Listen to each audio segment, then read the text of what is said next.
Kaidah mengenal bid'ah bagaimana dan ciri-ciri sesuatu bisa dikatakan bid'ah seperti apa. Yang Nabi SAW tidak contohkan, tidak juga dicontohkan oleh para sahabat, ulama umumnya masukkan dalam kategori bid'ah. Gitu kan? Dan ini masuk dalam perilaku-perilaku, perbuatan-perbuatan, perkataan. Ini masuk di dalamnya. Ini yang disimpulkan oleh para ulama tentang masalah itu. Tentu istilah bid'ah disebutkan dalam hadis Irbat. Hadis Nabi SAW yang masyhur, beliau mengatakan, alaikum bisunnati wa sunnatul khulafa rasyidin mahdiyina min ba'di addu 'alaiha bin nawajid. Ini hadis sahih yang ma'ruf, yang hampir semua umat Islam kalau belajar hadis tahu hadis ini. Kata Nabi SAW, berpegang pada sunnahku dan sunnah khulafa rasyidin setelahku, berpegang teguhnya walaupun dengan berpegang teguhlah pada keduanya walaupun dengan gigi geraham kalian. Lalu Nabi SAW berkata, wa iyyakum wa muhdatsatil umur, dan hati-hati dengan muhdatsat. Tahu muhdatsat itu apa? Hadatsa, ya, muhdats ini artinya sesuatu yang baru.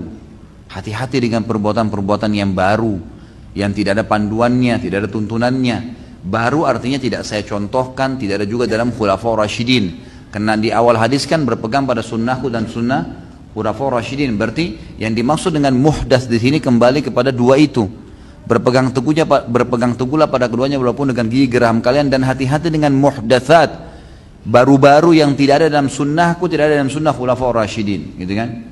Fa inna kulla muhdatsin bid'ah, semua yang muhdatsa, yang tidak ada saya contohkan, tidak khulafa rasyidin contohkan, maka dia adalah perbuatan bid'ah. Wa bid'atin dhalalah, dan perbuatan bid'ah itu artinya yang tidak saya contohkan, tidak khulafa rasyidin contohkan, adalah bid'ah. Dan bid'ah itu akan membawa pelakunya pada kesesatan. Sesat maksudnya apa? Keliru melangkah, karena tidak ada panduan wahyunya, gitu kan? Wa inna dhalalan finnar, dan kesesatan akan membawa pelakunya ke dalam api neraka. Ini sabda Nabi SAW. Beliau menyampaikan masalah itu.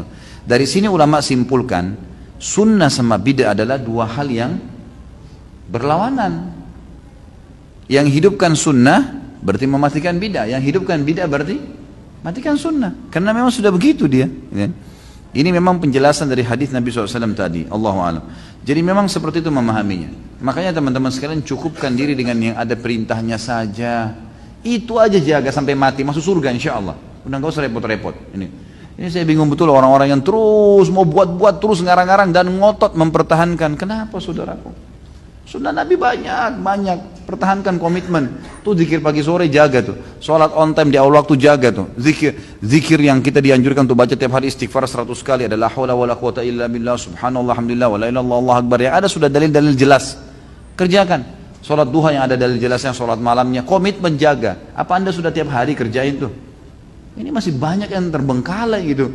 Jagokan ini, kenapa kok ribut dengan perbuatan bidah ini? Saya bingung gitu. Untuk apa gitu? Dan ngotot mempertahankan, enggak apa-apa, subhanallah. Dan orang-orang awam pun akhirnya ikut-ikutan, yang sholatnya masih Senin Kamis hanya ikut berbuat bid'ah juga. Ini yang wajib-wajib enggak diingatin, yang sunnah-sunnah sudah jelas dan pintarnya enggak disemangatin, malah enggak apa-apa, buat ini aja. Loh, gimana ini? Gimana ini?